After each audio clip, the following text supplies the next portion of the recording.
오늘 하나님 말씀은 요한계시록 21장 1절에서 8절까지 말씀입니다.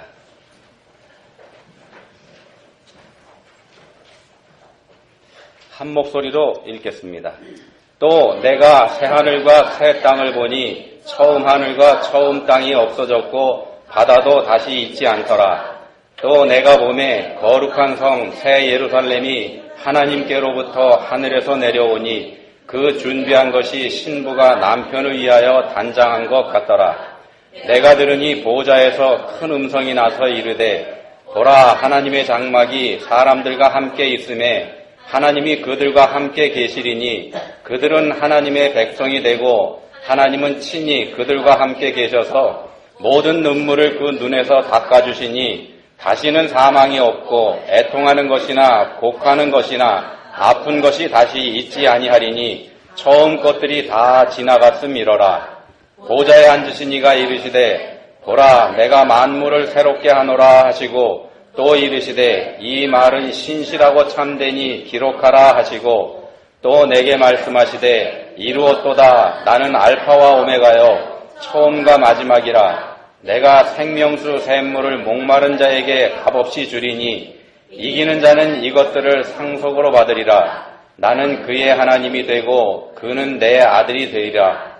그러나 두려워하는 자들과 믿지 아니하는 자들과 흉악한 자들과 살인자들과 음행하는 자들과 점술가들과 우상숭배자들과 거짓말하는 모든 자들은 불과 유황으로 타는 못에 던져지리니 이것이 둘째 사망이라. 아멘. 네, 오늘 말씀은 새하늘과 새 땅에 관한 말씀입니다. 장차 우리가 들어가서 살게 될 곳이죠. 우리가 천국이라고 부르는 그곳입니다. 여러분들은 천국이 어디에 있다고 생각들 하십니까? 드넓은 이 우주 공간 어디엔가 하나님께서 만들어 놓으신 천국이라는 곳이 지금 이 시간에도 존재하고 있다고 믿으시는지요? 아니면은 천국은 그저 상징적이며 영적인 의미를 가지는 곳이기 때문에 실제 공간적으로 존재하는 곳은 아니다 이렇게 믿고 계시는지요? 오늘 본문을 잘 보시면서 이런 질문들에 대한 답을 찾아보시고 지금까지 그저 막연하게 알고 계셨던 천국에 대한 분명한 소망 가져보시기 바랍니다. 본문 7절에 보시면은 이기는 자가 새하늘과 새 땅을 상속받을 수 있다 이렇게 말씀을 하는데 뭘 말씀하는 건지 이것도 한번 확인해 보시기 바랍니다. 결론을 먼저 말씀드리면은 세상의 핍박과 유혹을 이기는 것, 세상의 핍박과 유혹을 이기는 것 이겁니다. 그래서 그런 사람이 새하늘과 새 땅의 상속자가 된다 이런 말씀을 합니다. 먼저 본문의 배경부터 한번 보겠습니다. 본문은 요한계시록 21장에 포함되어 있습니다. 요한계시록이 22장까지 있죠. 거의 끝부분입니다. 요한계시록에는 심판과 재앙에 대한 기록들이 반복해서 기록이 되고 있죠. 먼저 6장부터 보시면은 7개의 인을 차례로 떼면서 이 땅에 재앙이 일어나는 이야기가 있고 8장부터는 7 나팔이 차례로 울리면서 아까보다 더 큰 재앙이 뒤를 잇고 있습니다. 그리고 15장과 16장에 보시면은 7 대접 재앙이 이어지면서 사람들이 극심한 고통을 겪는 그런 모습이 기록되어 있습니다. 그 와중에 사탄의 하수인인 7머리와 10뿔을 가진 짐승, 이 짐승이 나타나서 666의 환난을 하나님을 믿는 사람들에게 가하는 무서운 이야기도 이 요한계시록에 들어 있습니다. 그리고 후반에 이르게 되면은요, 요한계시록 뒷부분에 가서 보시게 되면 16장에는 아마겟돈 전쟁에 대해서 나와 있고, 그리고 20장에 보시면은 곡과 마곡의 전쟁, 이 이야기도 기록되어 있습니다. 이런 예언과 묵시의 말씀들이 모두 우리를 걱정스럽게 만들고 또 종말에 이 땅에 얼마나 큰 환란이 있을지에 대한 두려움을 우리한테 갖게 합니다. 그렇지만 오늘 본문 요한계시록 21장의 말씀은요, 요한계시록의 거의 끝부분이라고 말씀드렸죠. 이 21장의 말씀은 그 모든 일들이 다 지나간 이후입니다. 다 지나간 이후의 이야기입니다. 바로 앞에 있는 20장, 여기서 1000년 동안 무저갱에 갇혀있던 사탄이 잠깐 풀려나면서 자신을 따르는 세상의 모든 왕들을 모아서 최후의 발악으로 곡과 마곡의 전쟁을 일으키지만 아무런 힘도 써보지 못하고 완전하고 철저한 패망을 오히려 당하게 됩니다. 그리고 우리가 백보자 심판이라고 부르는 최후의 심판이 있습니다. 요한계시록 20장에 있습니다. 사람들은 크고 흰 보좌 앞에 서서 자기의 행위대로 각각 심판을 받게 됩니다. 그리고 그 행위에 대한 심판의 결과로 불못에 던져지는 형벌을 받게 됩니다. 이런 내용이 바로 본문 바로 앞에 기록되어 있습니다. 그리고 그 백보자 심판에 이어지는 말씀이 바로 우리가 오늘 읽은 본문 말씀입니다. 백보자 심판 때에 서서 자기의 행위대로, 자기가 한 행위대로 심판을 받게 되는 사람들에게는 동정의 여지가 없습니다. 핑계도 댈 수가 없습니다. 왜냐하면 말 그대로 자기의 행위대로 판결을 받는 것이기 때문에 그렇습니다. 자기가 행동한 그대로 말입니다. 착하게 사는 행위를 통해서 구원을 받아야 마땅하다고 주장하던 사람들이 바로 이 심판대에 서서 착하다고 생각했던 그 행위를 들여다보니까 자신들의 그 행위가 얼마나 더럽고 추한 것이었는지 그 진상을 바로 알게 되더라는 뜻입니다. 행위로는 구원에 이룰 수 없다는 게 바로 이 자리에서 분명한 사실로 드러나게 됩니다. 예수는 믿지 않더라도 착하게 사는 사람이 구원받아야 한다는 유혹에 여러분들 지지 마시기 바랍니다. 자, 하나님을 무시하고 하나님께서 구원의 유일한 길로 우리에게 보내주신 예수 그리스도를 믿지 않던 사람들은 자신들의 불신앙에 대한 대가를 치르게 되면서 요한계시록의 말씀은 본문의 새하늘과 새 땅 이야기로 들어옵니다. 본문 1절 말씀이 이렇게 되어 있습니다. 또 내가 새하늘과 새 땅을 보니 처음 하늘과 처음 땅이 없어졌고 바다도 다시 있지 않더라. 처음에 있던 하늘과 땅이 사라졌고 바다도 없어졌다 이렇게 말씀을 합니다. 지금 우리가 살고 있는 이 세상은 사라져버리고 새로운 세상이 창조된다는 말씀입니다. 무슨 소리냐 이렇게 생각하시는 분들도 계실 것 같은데 본문의 바로 앞에 있는 백보자 심판, 이 백보자 심판에 관한 내용 중에 이런 말씀이 들어가 있습니다. 20장 11절 말씀입니다. 또 내가 크고 흰 보좌와 그 위에 앉으신 이를 보니 땅과 하늘이 그 앞에서 피하여 간데 없더라. 땅과 하늘이 간데 없더라. 이렇게 말씀합니다. 백보자 심판이 이루어질 때에는 이미 이 세상에는 백보자 심판이 이루어질 때는 이미 이 세상은 사라지고 없습니다. 우리가 살고 있는 이 세상이 사라지고 없습니다. 그런 상태입니다. 어떻게 사라진다는 얘기인지 베드로후서 3장 10절에서 13절 말씀에서 우리가 확인해 볼 수 있습니다. 여기서 3장 12절에 보시면은 하늘이 불에 타서 풀어지고 물질이 뜨거운 불에 녹아지려니와 이렇게 말씀합니다. 지금 우리 눈에 보이는 이 세상, 우리가 살고 있는 이 세상은 예수님께서 재림하실 때 이런 종말을 맞게 됩니다. 그리고 말씀이 이렇게 이어집니다. 우리는 그의 약속대로 의가 있는 곳인 새 하늘과 새 땅을 바라보도다. 처음에 있던 하늘과 땅이 불에 타고 녹아서 없어진 후에 새 하늘과 새 땅이 나타날 거다 이렇게 말씀합니다. 오늘 본문 말씀하고 똑같습니다. 지금의 세상이 먼저 사라진 후에 새 하늘과 새 땅이 나타나게 되는 거 말입니다. 그래서 본문 말씀은 요한계시록 요한사도가 기록했죠. 금방 말씀드린 건 베드로 사도가 기록한 말씀입니다. 두 사도가 같은 말씀을 기록하고 있습니다. 근데 이 말씀이 신약에만 있는 게 아니고 구약 성경에도 있습니다. 이사야 65장 17절에 보시면은 본문 1절에 나오는 새 하늘과 새 땅이라는 말씀이 여기도 나옵니다. 그리고 본문 2절에 있는 거룩한 성 새 예루살렘 이에 대한 말씀은 이사야 65장 18절 이하에서 또 보실 수가 있습니다. 자, 그렇다면은요, 지금 우리가 살고 있는 이 세상은 종말에 이르러서 사라지게 되고 새 하늘과 새 땅이 새롭게 창조될 것이라는 이 말씀은 성경에서 여러 차례 반복되고 있죠. 성경에서 여러 차례 반복되고 있는 하나님의 약속이라는 뜻이 됩니다. 앞으로 반드시 그렇게 될 거다. 이런 뜻이라는 말씀입니다. 민수기 23장 19절에 이런 말씀이 있습니다. 하나님은 인생이 아니시니 시건치 않으시고 인자가 아니시니 후회가 없으시도다. 어찌 그 말씀하신 바를 행치 않으시며 하신 말씀을 실행치 않으시랴. 하나님께서 약속하신 건 반드시 이루어집니다. 그렇지만 여러분 겁내지 마시기 바랍니다. 우리에게 예비된 건 새하늘과 새 땅입니다. 우리가 갈 곳은 사탄과 그를 따르는 무리들이 가야 하는 불못이 아니라는 말씀입니다. 불못은 끝까지 하나님을 거부하는 세력들, 그런 세력들이 가는 곳입니다. 우리가 갈 곳이 아닙니다. 이 말씀을 믿으시고 끝까지 승리하는 여러분들 다 되시기를 축원드립니다. 그 새 하늘과 새 땅, 그리고 거룩한 성 새 예루살렘, 이게 어떤 모습인지 본문 4절에 이렇게 설명을 합니다. 모든 눈물을 그 눈에서 닦아주시니 다시는 사망이 없고 애통하는 것이나 곡하는 것이나 아픈 것이 다시 있지 아니하리니 처음 것들이 다 지나갔음이로라. 새 하늘과 새 땅에는 죽음이 없습니다.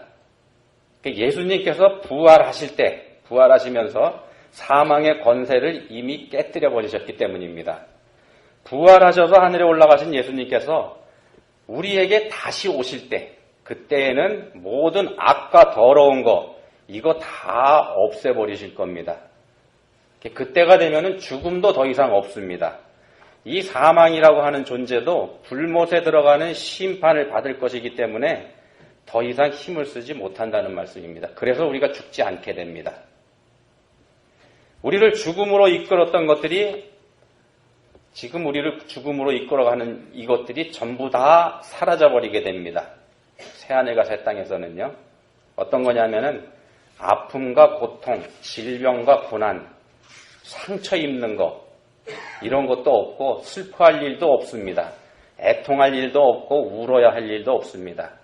이런 상황을 이사야 65장 25절에서는 이렇게 묘사합니다. 이리와 어린 양이 함께 먹을 것이며 사자가 소처럼 짚을 먹을 것이며 뱀은 흙을 양식으로 삼을 것이니 해함도 없겠고 상함도 없으리라. 이런 곳이 바로 천국입니다. 근심과 걱정이 없는 곳, 아무것도 부족함이 없는 곳입니다. 여러분, 이 세상 살아가시면서, 지금 이 세상 살아가고 계시는데, 이 세상 살아가시면서 부족함과 걱정, 이런 거 다 가지고 계실 겁니다. 이 세상 살고 있는 사람 치고서 근심과 걱정 없는 사람은 없을 테니까는요. 예를 들면 건강하지만 돈이 부족하거나 근심이 있기도 하고, 반대로 부족한 건 없지만 건강하지 못한 사람도 있고, 또 다른 사람은요, 건강하기도 하고 물질도 풍족하지만 그다지 행복하지 않은 사람도 있습니다. 물론 그 중에는 그 중에 난 아무것도 안 가졌다, 이렇게 말씀하시는 분들도 계실 겁니다. 모든 사람이 하나같이 문제를 가지고 사는 것이 이 세상의 삶입니다. 그렇지 않습니까? 설령 지금 현재는 비록 아무런 근심 걱정이 없다고 해도 과거에 그런 경험이 있었거나 아니면은 앞으로 이를 알지 못하는 것이 이 세상의 삶입니다. 그렇지만 새하늘과 새 땅에서의 삶은 전혀 그렇지 않습니다. 근심과 걱정, 부족함, 이거 전혀 없습니다. 아예 그런 말이 없습니다. 여러분, 이런 삶에 대한 기대와 소망 가지시기 바랍니다. 우리들 앞에 바로 이런 삶이 있습니다. 우리들 앞에. 하나님께서 우리들 한 사람 한 사람에게 이런 세상을 약속해 주셨습니다. 하나님의 약속은 절대로 변경되거나 취소되는 일이 없다는 사실 믿으시기 바랍니다. 머지않아서 우리는 모두 이런 세상에서 살게 되는 겁니다. 이 믿음 끝까지 지키시는 게 바로 앞에서 결론으로 말씀드린 이기는 자, 이기는 겁니다. 이 믿음을 끝까지 지키시는 것. 그래도 걱정하시는 분들 계실 것 같습니다. 다 좋긴 한데 내가 거기 갈 수 있을까? 그게 문제지. 이렇게 생각하시는 분들 계실 것 같습니다. 당연한 걱정입니다만 사실 쓸데없는 걱정이기도 합니다. 하나님을 믿으신다면 걱정하실 거 아무것도 없습니다. 하나님께서 우리에게 보내주신 독생자 예수 그리스도를 믿기만 하면 됩니다. 그걸로 충분합니다. 더 이상 필요 없습니다. 그래도 걱정하시는 분들이 있을 것 같습니다. 내가 정말 믿는 사람인가? 그런 의문을 가지고 계신 분들. 근데 말입니다. 그 정도까지 고민하는 분이라면 그런 분은 이미 믿음의 길에 들어선 분이라는 사실, 이것도 믿으시기 바랍니다. 믿음이 없고서야 이런 종류의 고민조차 하지 않을 것이기 때문에 드리는 말씀입니다. 믿지 않는 사람들 보십시오. 우리가 겁을 먹고 살펴보는 요한계시록에 기록되어 있는 종말의 심판에 관한 이런 이야기들 믿지 않는 사람들 귓전으로도 듣지 않습니다. 그런 사람들 많습니다. 그와 비교해보면 여러분들이 가지는 그런 고민, 얼마나 겸손한 고민인지 아실 수 있지 않겠습니까? 그런 여러분을 하나님께서 반드시 기억해 주실 줄 믿으시기 바랍니다. 본문 7절에 보시면은 상속이라는 말씀이 나옵니다. 하나님께서는 그는 내 아들 이렇게 말씀하시기도 합니다. 내 아들이기 때문에 상속해 주시겠다 이런 뜻이지 않습니까? 자녀이기 때문에 상속해 주는 거 당연합니다. 자녀이기만 하면 상속은 그냥 됩니다. 자녀가 된 이상 비록 아버지의 가슴에 못을 박는 일시적인 죄를 아버지한테 저지른다고 하더라도 다시 아버지를 찾아오기만 하면 그런 것 좀 다 용서해 주시는 분이 아버지시지 않습니까? 아버지란 그런 분이지 않습니까?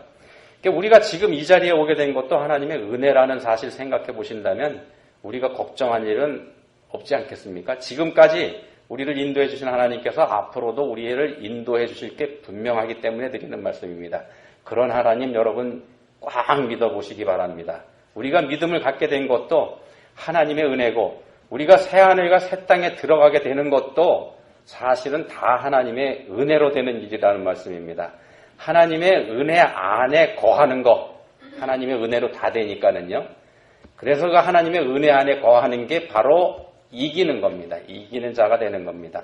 하나님의 자녀로 살기만 하면 됩니다. 하나님께서 우리를 사랑하시기 때문에 우리에게 예수 그리스도를 보내주셨지만 모든 인류가 무조건 다 구원받는 건 아닙니다. 본문 8절에 보시면은 새하늘과 새 땅에 들어갈 수 없는 사람들이 어떤 사람들인지 본문 8절에서 말씀을 합니다. 어떤 사람들인지 한마디로 요약을 하면은 믿지 않는 자들입니다. 8절에 있죠. 믿지 않는 자들입니다. 하나님을 믿지 않고 하나님께서 보내신 예수 그리스도를 믿지 않는 사람, 이런 사람들은 안 됩니다. 8절에 보시면은 흉악한 자, 살인자 등등 해서 몇 가지 더 나오는데 모두 이런 부류의 사람들은 모두 다 이 믿지 않는 자들 이 안에 다 들어갈 수가 있습니다. 다 거기에 들어가는 사람들입니다. 하나님을 믿지 않기 때문에 하나님께서 하지 말라고 하신 일 서슴없이 하는 사람들에 해당이 되기 때문에 그렇습니다. 고의로 말입니다. 하나님께서는 우리에게 자유의지를 주셨죠. 우리 스스로 우리의 앞길을 선택할 능력과 의지를 갖게 해주셨습니다. 그리고 그 자유의지로 자기 스스로 하나님을 찾고 하나님과 함께 사랑하면서 살기를 원하신 게 하나님 뜻입니다. 근데 에덴 동산에서 인류가 범한 죄는 그런 하나님의 뜻을 거절한 겁니다. 하나님께서 원하시는 걸 하지 않고 나도 하나님처럼 돼서 내 기준과 내 방식을 정해서 내 뜻대로 살겠다. 이게 바로 에덴 동산에서 사람들이 저지른 죄입니다. 자기 마음대로 하면서 자기 자신을 위해서 사는 것, 이게 바로 죄라는 말씀입니다. 하나님께서 우리에게 자유의지를 주신 건 우리 스스로 하나님처럼 남을 위해서 사는 삶, 바꿔서 말씀드리면은 사랑하면서 살기를 바라셨던 겁니다. 우리의 자유의지로 우리 스스로 그렇게 살기를 원하신 게 하나님 뜻이라는 말씀입니다. 사랑하면서 사는 것. 그런 하나님의 기대를 저버린 죄가 사람에게 있습니다. 그럼에도 하나님께서는 그 사람이 다시 돌아오기를 학수고대하고 계신 겁니다. 그렇게 우리를 기다리고 계시는 하나님의 마음을 성경에서는 탕자의 아버지의 마음, 여기에다가 비유하고는 하지 않습니까? 탕자의 아버지의 마음이 뭐냐면 돌아오기만 하면은 무조건 용서해 주시는 것.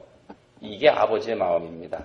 아니, 돌아오지 않더라도 아버지의 마음에는 아들을 심판한 적이 없습니다. 탕자의 아버지 생각해 보시기 바랍니다. 탕자의 아버지는 집 나간 아들 심판한 적 없습니다.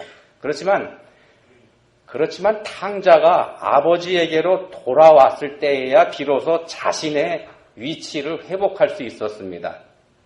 이거 잘 생각해 보시기 바랍니다. 만약에 이 탕자가 돌아오지 않고 아버지를 끝까지 믿지 못해서 두려워하는 마음을 가지고 그냥 그 자리에 주저앉았더라면 끝내 자기 아버지의 용서와 사랑, 이거 경험할 수 없었지 않았겠습니까? 심판은 아버지가 하는 것이라기보다는 아들, 본인 자신에게 달려있다는 말씀입니다. 아들이 행한 그 행위대로 말입니다. 탕자에게는 아버지에게로 돌아오는 것, 이게 본문에서 말씀하는 이기는 자가 되는 길이었습니다. 본문 7절에는 이기는 자가 상속을 받을 수 있다 이렇게 말씀하고 있죠. 여기서 이기는 자는 7절에 말씀하는 이기는 자는 8절에 첫 번째로 나오는 두려워하는 자, 8절 맨 앞에 두려워하는 자가 나오죠. 이거하고 반대되는 사람입니다. 이기는 자와 두려워하는 자는 반대되는 사람입니다. 세상의 유혹과 핍박이 두려워서 하나님을 배반하고 예수님을 팔아먹은 사람들, 이 사람들이 두려워하는 자입니다. 그렇지만 이기는 자는 그런 유혹과 핍박을 이겨낸 사람, 이 사람이 이기는 자입니다. 본문에 이기는 자 이렇게 나오는데요. 이 말씀은 본문에만 나오는 거 아닙니다. 요한계시록 2장, 3장 여러분들이 잘 아시는 내용이 나오는데 여기에 보시면은 이기는 자라는 이 말씀이 여러 차례 반복이 됩니다. 요한계시록 2장, 3장에는 아시아의 7교회에 보내는 편지가 기록이 되어 있죠. 근데 7교회 모두에게 한번 찾아보시기 바랍니다. 7교회 모두에게 이기는 자, 이 표현이 공통적으로 다 들어가 있습니다. 바로 이기는 자가 되라는 말씀입니다. 요한계시록은 이기는 자가 되라는 말씀으로 시작을 해서 2장, 3장에 있으니까는요. 그 이기는 자가 마침내 새하늘과 새 땅에 들어가면서 끝을 맺고 있는 게 됩니다. 그런데 그 이기는 게 어떤 건지 교회마다 다르다는 것을 2장, 3장에서 보여줍니다. 서머나 교회에는 고난과 핍박을 이겨야 하는 게 이기는 것이었습니다. 그렇게 말씀을 합니다. 그런데 에베소 교회에는 그게 아니고 처음 사랑을 회복하는 것, 이걸 이기는 것으로 제시합니다. 여러 가지 유형이 있다는 말씀입니다. 핍박도 있고 유혹도 있고 이기는 방법이요. 핍박도 있고 유혹도 있고 음행을 이기는 것도 이기는 것에 포함이 됩니다. 지금 잘 믿고 있다 그러면은 그 믿음을 끝까지 지켜가는 것, 이것도 이기는 것에 포함됩니다. 7교회에 보낸 편지를 한번 유심히 읽어보시기 바랍니다. 다시 말씀드리면은 우리가 이 세상에 살면서 겪고 있는 모든 환난과 핍박은 물론이고 유혹과 불편함, 이런 것도 우리가 이겨야 하는 것들에 해당된다는 말씀입니다. 우리 각자가 이겨야 하는 것들이 서로 다르다는 말씀이 됩니다. 그렇지만 서로 다르긴 하지만은요, 결론적으로 예수님을 믿는 믿음을 끝까지 지키는 것, 이게 최종 목적입니다. 지금 여러분들이 처해 있는 상황에서 예수님을 믿는 믿음을 끝까지 놓지 않고 붙잡으시는 것, 이게 곧 이기는 겁니다. 그런 분들에게 하나님께서 약속해 주십니다. 이기는 자는 이것들을 상속으로 받으리라. 나는 그의 하나님이 되고 그는 내 아들이 되리라. 이렇게 말씀입니다. 본문 7절에 있는 말씀입니다. 하나님 아버지 감사합니다. 버림받아야 할 저희들을 사랑해 주시고 믿기만 하면 하나님의 자녀로서 하나님의 나라를 상속받을 수 있도록 허락해 주셨습니다. 하나님 아버지, 이제는 저희에게 굳건한 믿음을 주셔서 이기는 자가 되게 해주시기 원합니다. 세상이 두려워서 믿음을 버리고 세상의 유혹이 달콤해서 믿음을 포기하는 죄를 범하지 않게 해주시기 원합니다. 저희를 도와주십시오. 예수님 이름으로 기도합니다. 아멘.